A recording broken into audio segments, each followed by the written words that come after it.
একটা হচ্ছে যে ট্রাম্পকে কিন্তু প্রায় আমরা বলতে শুনেছি যে তারা 150 মতো ইরানের জাহাজ টাহাজ ধ্বংস করে দিয়েছে, জিনাকে একবারে পুরো পঙ্গু করে দিয়েছে ইত্যাদি।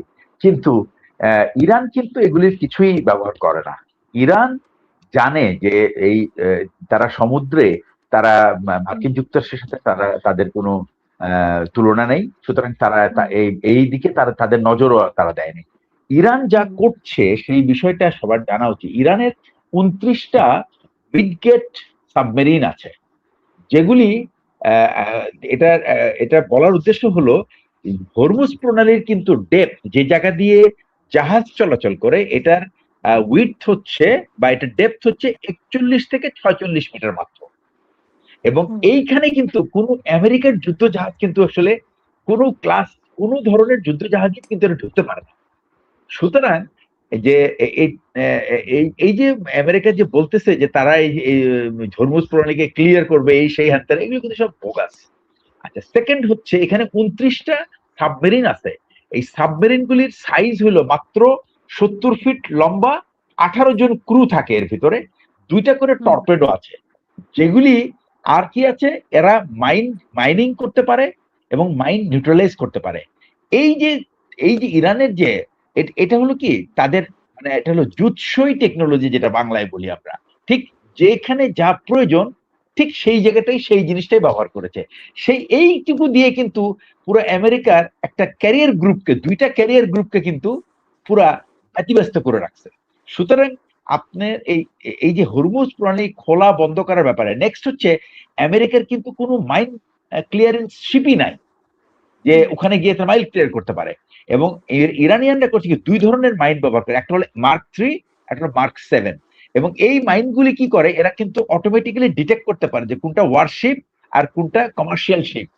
তো এই যে বিষয়গুলি, এগুলি হয়তো অনেকের জানা নাই। তো আমি এই যে তাদের নলেজের জন্য, যে ইরানের পক্ষে, ইরান যে এটা হরমুজটাকে যে কন্ট্রোল করতে পারে, এটার মেইন কারণ কিন্তু এগুলি।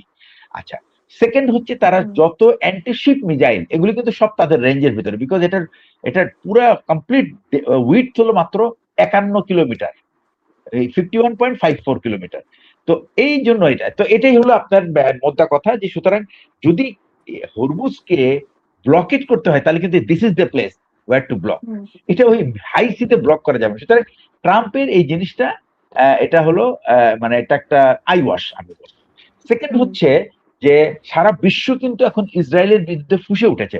আপনি খেয়াল করেছেন 50টা শহরে জাপানে লাস্ট উইকেন্ডে হাজার হাজার লোক তারা যুদ্ধের বিরুদ্ধে স্লোগান দিয়ে নেমেছে। জাপান কিন্তু আগে কখনো এইভাবে রিয়াক্ট করে নাই। সাউথ কোরিয়া তারা ডেসপারেটলি তারা বের হয়ে আসছে এবং তারা বলেছে যে তারা স্পেশাল এনভয় পাঠাবে ইরানের সঙ্গে নেগোশিয়েট করার জন্য। এবং তারা এখন তারা যা করছে সেটা হচ্ছে, এতদিন তারা গাজা সম্বন্ধে কিছু বলে না, কিন্তু এখন তারা এগুলি বিষয় তুলে আনছে যে গাজাতে হত্যাযজ্ঞ চালানো হয়েছে, জেনোসাইড চালানো হয়েছে, এবং এই জেনোসাইডের জন্য ইসরায়েলের কাছে তার জবাবদিহি চাওয়ার উচিত। সারা মানে বিশ্ব বিবেকের কাছে সে প্রশ্ন করেছে।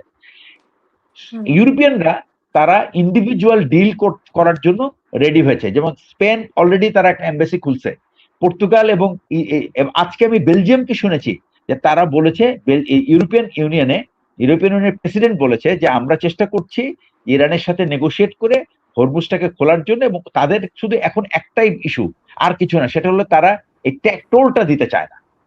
এই একটা জিনিসে সেখানে আটকে আছে। ইউরোপ কিন্তু মোটামুটি ইরানের সাথে, ইউরোপের পয়েন্ট একটাই যে আমরা কোনো টোল দিতে চাই না। ইরানের যে টোলের দাবি হলো প্রতি ব্যারেলে $1, এইটা তারা দিতে চাচ্ছে না। শুধু এটা ছাড়া, এবং এইটুকু বলছে যে the whole Europe is dried up. বলে যে গত 33 দিনে আমাদের $22 বিলিয়ন তেলের আমরা ইম্পোর্ট করতে পারি নাই, 22 বিলিয়ন। তো আপনি চিন্তা করেন যে এটা কিরকম ডিজাস্টার আনছে, এবং তাদের আপনার রিফাইনারি গুলি অলমোস্ট ড্রাইড আপ।